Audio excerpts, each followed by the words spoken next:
Hi friends, आपका Git technology में स्वागत है। हाय दोस्तों, आज मैं आपको एक्सोप्लैनेट के बारे में बताने जा रहा हूँ। एक्सोप्लैनेट किसे कहते हैं, इसे कैसे ढूंढा जाता है और इसके हिस्ट्री के बारे में भी बात करेंगे। So let's begin.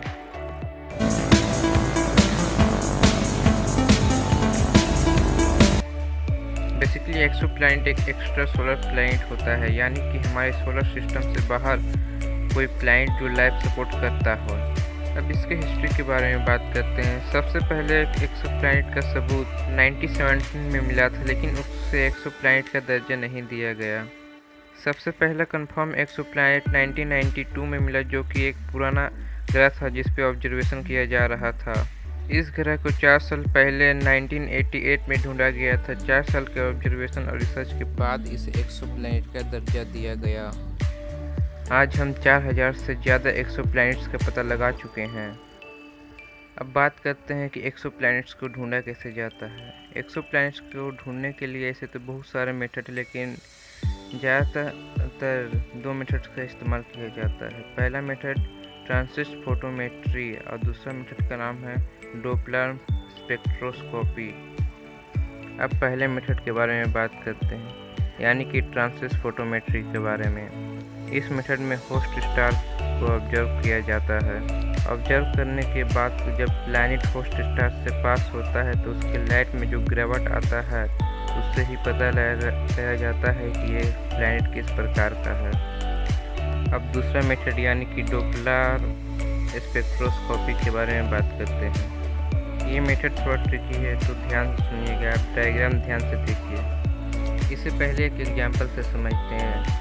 हमारा धरती सूरज का चक्कर लगाता है, क्योंकि सूरज का मास बहुत ज़्यादा है, धरती का कम है, इसीलिए धरती सूरज का चक्कर लगाता है। लेकिन धरती का भी अपना मास है, जिसके जरिए वो सूरज पे दबाव डालता है और सूरज भी चक्कर लगाता है। लेकिन धरती का मास बहुत कम है, इसीलिए सूरज बहुत छोटे से एरिया में चक्कर लगाता है, जो कि हमें नज़र नहीं आता है।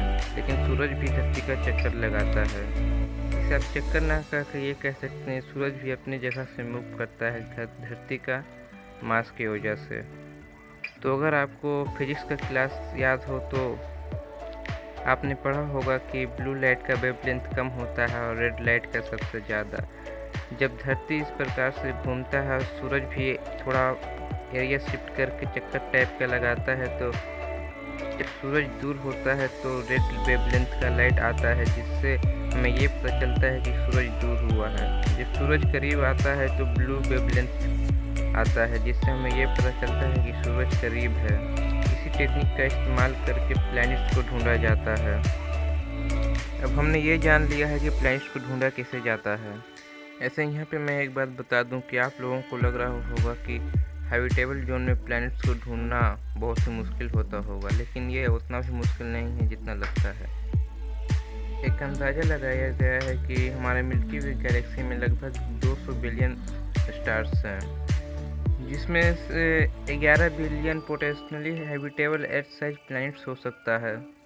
तो एक्सोप्लैनेट को ढूंढना उतना भी मुश्किल नहीं है जितना हमें लगता है।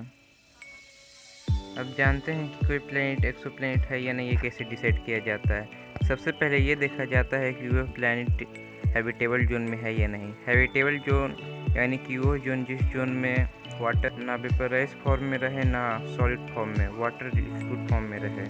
वाटर लिक्विड फॉर्म में रहता है तो उसे हैबिटेबल जोन कहा जाता है। उसके बाद ये देखा जाता है कि प्लैनेट कितना बड़ा है और उसका मास कितना है, क्योंकि अगर प्लैनेट का मास ज़्यादा रहेगा मतलब उसका ग्रेविटी भी ज़्यादा रहेगा। अगर ज़्यादा ग्रेविटी रहेगा तो हम वहाँ नहीं रह पाएंगे, यानी कि वो लाइफ सपोर्ट नहीं कर पाएगा। उसके बाद भी अनेक तथ्यों को देखा जाता है कि प्लैनेट पे कौन कौन सा गैस उपस्थित है, कौन कौन सा तत्व उपस्थित है। उसके बाद ही ये डिसाइड किया जाता है कि वो प्लैनेट एक्सोप्लैनेट है या नहीं। हमारे जो सबसे करीबी एक्सोप्लैनेट है उसका नाम है प्रोक्सिमा सेंचुरी बी। ये धरती से लगभग 4.2 लाइट ईयर की दूरी पे है, जो कि प्रोक्सिमा सेंचुरी का चक्कर लगाता है। प्रोक्सिमा सेंचुरी हमारे धरती से सबसे करीबी स्टार है। एक्स्ट्रा टेरेस्ट्रियल लाइफ को ढूंढने के लिए भी सबसे पहले हैबिटेबल जोन में उपस्थित प्लैनेट्स को ही देखा जाता है, जिससे हमें और भी नए हैबिटेबल जोन में उपस्थित प्लैनेट्स के बारे में पता चल रहा है, जो कि लाइफ के लिए सूटेबल है। सो get ready with your baggage, क्योंकि हमें जल्द ही एक नया धरती मिलने वाला है। सो आज के लिए इतना ही गैस, मिलते हैं अगले वीडियो में। तब तक के लिए stay safe, stay curious, bye. Thank you for watching. अगर आपको वीडियो पसंद आया हो तो लाइक सब्सक्राइब कर दीजिए।